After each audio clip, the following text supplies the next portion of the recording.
Hello. So this is going to be a follow-up to my earlier video where I discussed providing citations, specifically in APA format, building reference lists, and setting up your in-text citation.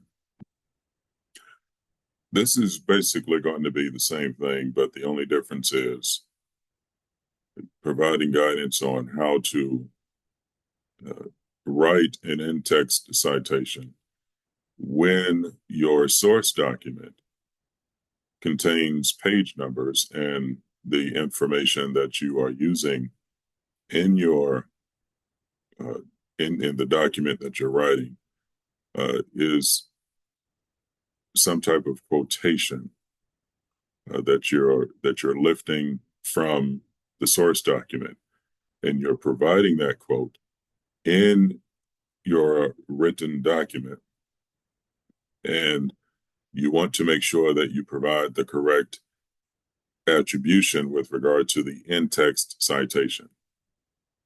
Now, keep in mind that APA, the 7th edition, unlike past editions, only requires you to provide a page number if there is a page number from your source document, and also if you are providing a quotation.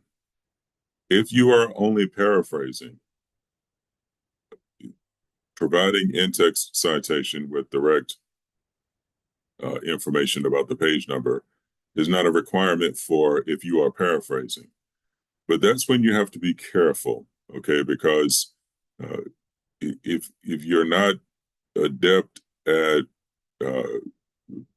trying to convey the meaning of something without direct quotation, and you may think that you're paraphrasing from the article by changing a word here, a word there, but sometimes if you don't do enough on your own in terms of your own intellectual level of effort in restating what points are being brought out in the article, you can find yourself in a difficult place. Okay. So if you quote from your source document, you absolutely have to provide the page number if a page number exists. If there is no page number, then you still have to provide the quotation in quotes if you're using the exact words of the author, but you just put the author and the date, as I showed you in the previous tutorial. So let me go to an example of citing from sources with page numbers, and to give you an example in the Microsoft Word document and building that source and putting it into your document for both in-text and your reference list.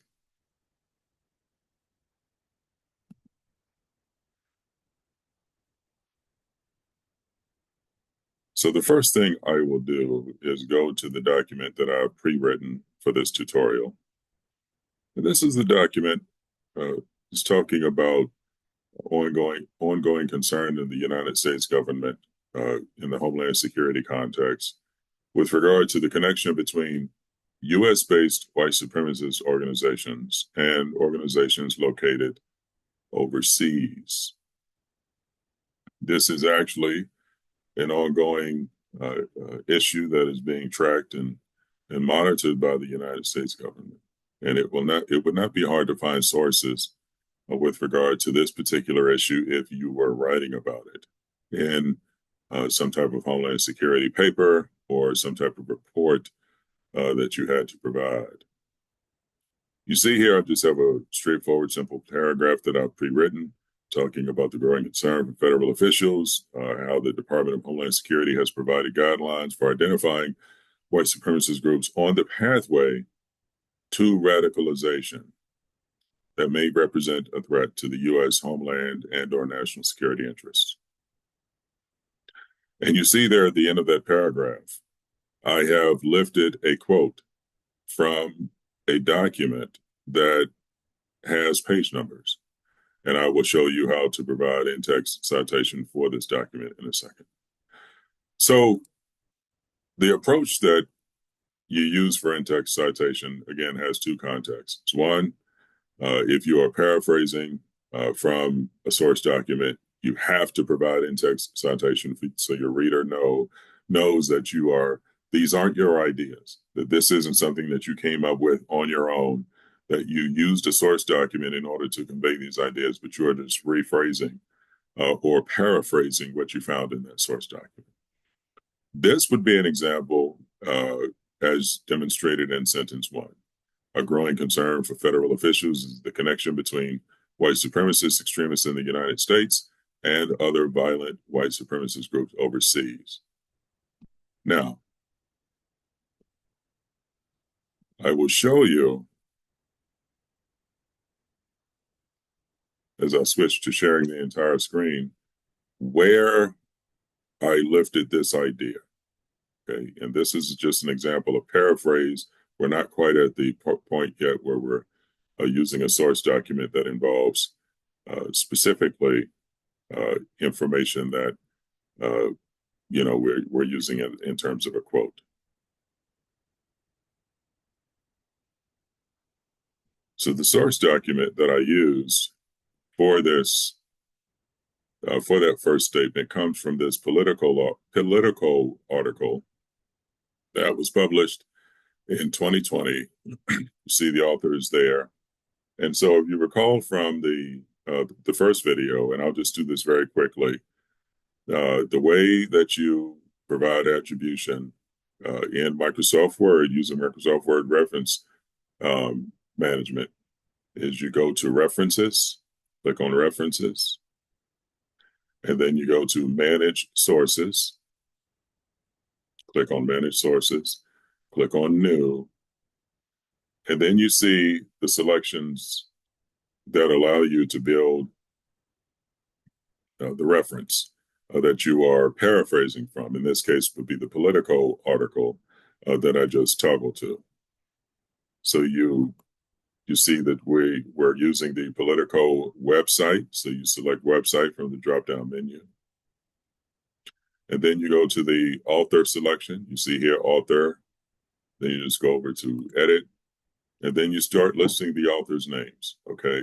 First author name was, I'll just type this in real quick, Natasha Bertrand. Last name Bertrand, first name Tasha, and then you add. Then you have the other author. You want to make sure you can provide complete attribution in these instances. Nahal Tuzi, so last name Tuzi, first name Nahal, add. And then there was a third author, Daniel Lipman. Go to the author and Daniel, and then add. And then you have all your authors' names listed in the order as presented on the website article for Politico. And then you just click OK. You just go to, as you recall from the other video that I provided, name of web page would be the title of the article, which in this case would be State Pushes to List White Supremacist Group as Terrorist org. So you can just copy that, paste that in there. Name of the website, of course, would be Politico.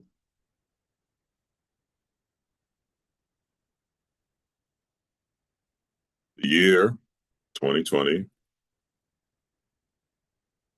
The month, go back to the article. You see the month is March. The day is March 9th. Okay, so you just put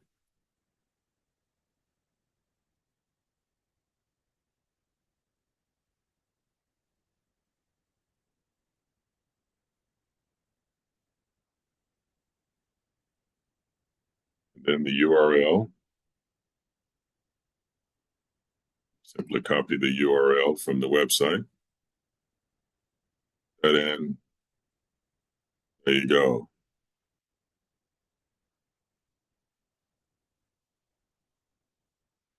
Now, before you close this, you see you've created a new citation tool. Now, what is this feature? I just wanted to show you what this feature does for you that you're looking at. It tells you, it gives you a preview of how the entries will be listed in APA. So you see, if you need to provide, the first one is a in-text citation, and you see how it shows Bertrand, 2C, and Lipman, right? And then comma 2020. And then that would be the in-text citation format that you will use for the document. So you just go to the end of the sentence that has been paraphrased, not quoted. We'll get to the quotation in a second. And to provide proper in-text citation, you just simply type in what the APA preview told you. Bertrand, 2C, Lipman, comma, 2020, post parents. Okay. And so that shows you the proper in-text citation when paraphrasing from the article. Okay. Now let's move on to a citation that involves a specific page number, because this is, uh, you know, the primary part of this tutorial. But by way of review, again, when you paraphrase, you must provide in-text citation for your source if you're paraphrasing. And as I said before, please be sure that your paraphrase is actually uh, is a paraphrase and is not just changing a letter or a word, because that comes awfully close to the line of what's not really acceptable in terms of plagiarism. You need to be in the habit of either giving full attribution to someone else's work or coming up with your own words and then using that in your document. So let's go to the quotation that I lifted from the second source before we build that source, so that you can see the quotation in comparison to when I go to that screen. The U.S. person or group being in touch with overseas-based violent extremists in person or on websites promoting WSC, white supremacist extremist narratives, or social media sites. So this is basically the definition of identifying a person or group that is on the road to radicalization in the eyes of U.S. Department of Homeland Security officials. This is a direct quote taken from a source that I have found and decided to use in the document that I have written. Now, this is the page where that shows you where that document can be found. Now, APA is very specific. If you use a direct quote from a source, you must provide the page number if there is a page number from that source. I'd like you all to think about something before I go to the source directly, and just to give you a chance to, reflect and be mindful of in a careful way when you're working on something that involves writing and attribution. This document is a document that has been obtained from a website. So even though it is on this website and it's listed as a selection, and we'll go to it in a second, be mindful of the fact that if you have a PDF that has been put onto a website and you're using information from that PDF, you just can't use the website address and not give attribution to the page number of the document. Okay, so you see what I'm saying? The document is here where you see the cursor right now. Then you click on that cursor and then it takes you to the actual document. Okay. Now it's okay. It's okay if you want to use the URL from the page that presents the document. But I just want to have you be careful and not realizing that this document as it exists is something that has a page number to it, and that page number has to go to the heart of your proper attribution. Okay. So let's go to the document itself. Even so, you found the reference document, it's on this page. I recommend if you find something that's embedded in a website that you go to the hyperlink, right click, and then open in new tab. That way, you've preserved the website from which you will draw most of your information that you use to build your citation from. But then you have the chance to go to the document itself that you see there and actually pull the information that you need. Okay. Now, remember the quote. This is the quote right here. Overseas basic violent extremists in person. Right. So let's go to the document itself and see where I found that exact quote. You see here, this is where the quote was lifted, right? This section right here. And you make note of the page number, which is basic point of this presentation, which is obviously page 2 of the document. You see here, page 2. So now you're ready to build the citation. You have the page, you have the quote that is from this section here that you see me that I just highlighted. So you have the quote, you have the page number, and you have the page that you can build the citation from. So let's go back to the page and begin to build the actual citation. So again, still in the references option, click on manage sources. Okay, this is going to be a new source, right? And then you go back to your drop-down menu. Come as close as you can to the type of source that you are citing. In this case, this would be document from website. So Microsoft Word is very good for giving you the option. You may recall from the document that it's embedded on the website and it did not have an author. So this isn't a field that's necessary, okay? The name of the web page will be the title of the document that you're using. So you go back to the website itself, right? And it's the same as the title, right? On the actual document. So you just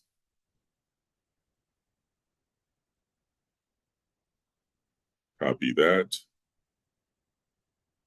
Name of web page,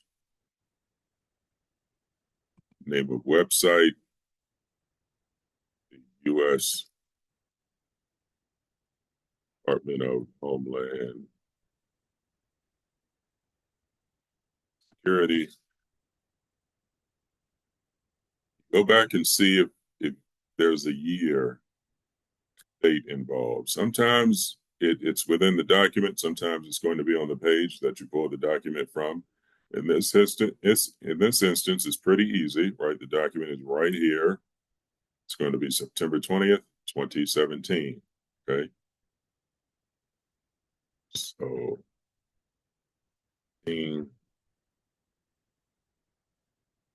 September 20th. And then you go back to the URL. And remember what I said, it's best to use the URL of the site that the document was embedded in, not necessarily the document itself. Okay, you can, but sometimes you'll find that it's difficult in navigation wise for your reader to go to something if it's just the actual document that has the PDF at the end of the URL. Okay, so you can just use the URL from the site where the document was embedded. So you copy that, put that in URL, paste that.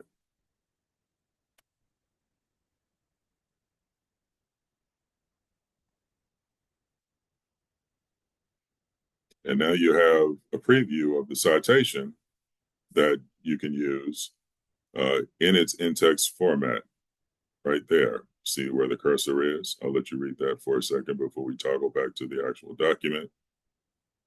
So when you use this in-text citation,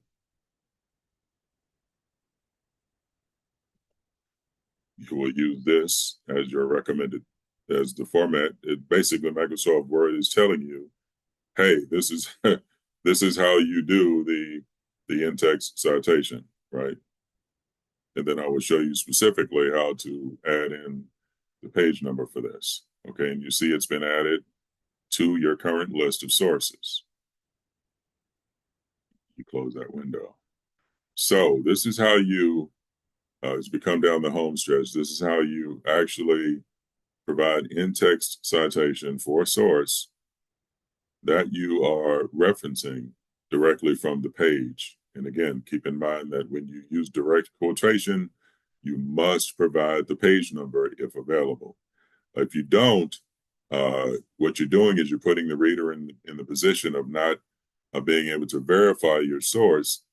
And as I mentioned in the prior video, that comes very close to, if not over the line of being what is considered plagiarism. And in an academic sense, it carries the obvious penalties. But when you are a professional in the workplace, it's something that carries a lot more uh, uh, for you as the author, because it's a reflection of your work performance and it could get you into trouble. Okay, so if you directly quote someone from an article, you have to provide attribution in text citation, and again with the page number.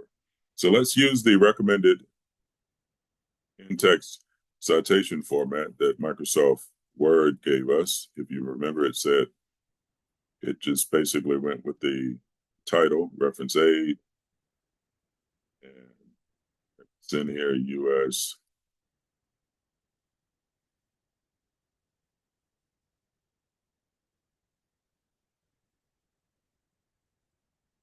It says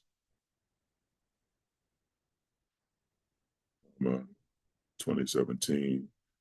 And this is this last step where you provide the page number, which is part that's very important here. When you provide attribution directly to the page number, after the year, you put comma, then page 2. Remember that was on the page from the document was page 2. And that's it. Sometimes you might see G2. Sometimes you might see people put P2. Okay. That is how you provide page number attribution for in-text citation.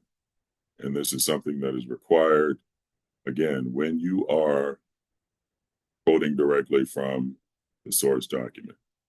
A couple of other points, and then I'll wrap this up. Number one, if you are quoting from a source, and this is spoken to in some of the guidance that I've gave you in modules 5 and 7, keep it as brief as possible. I have received in, some work from students this semester that where students quote entire swaths of the article. They may quote an entire paragraph and then write one sentence on their own and then present that as their work. That's not really the way this works. And that's not something that's really acceptable in an academic situation. Okay. When you are quoting from other authors, you're doing so in a way to augment your own effort, your own thoughts. You're not trying to present other people's material to replace your thought process. Okay, so it's okay to use direct quotations. Matter of fact, I encourage it when you really want to show the reader that you are coming up with a material that relates directly to what you're speaking to. But be careful. Make sure it's brief, and it's something that simply augments your intellectual effort, not something that you're using to replace it. Okay.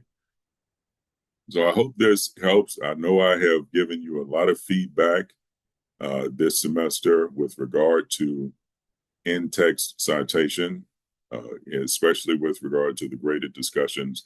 But as we approach the actual end of the semester paper, I want wanted to make sure that in addition to the guidance that I provided in Module 5 and Module 7 with regard to a video tutorial on reference lists, in-text citations, in APA, and also in Modules 5 and 7, where you can get help from the university in submitting your written document, your written draft to receive tutorial assistance with your writing, specifically with regard to citation in APA 7th edition, because this is super important, not just in an academic sense, but as I told you before, in the homeland and national security professions, you absolutely have to provide attribution if you are quoting or paraphrasing from someone else's work.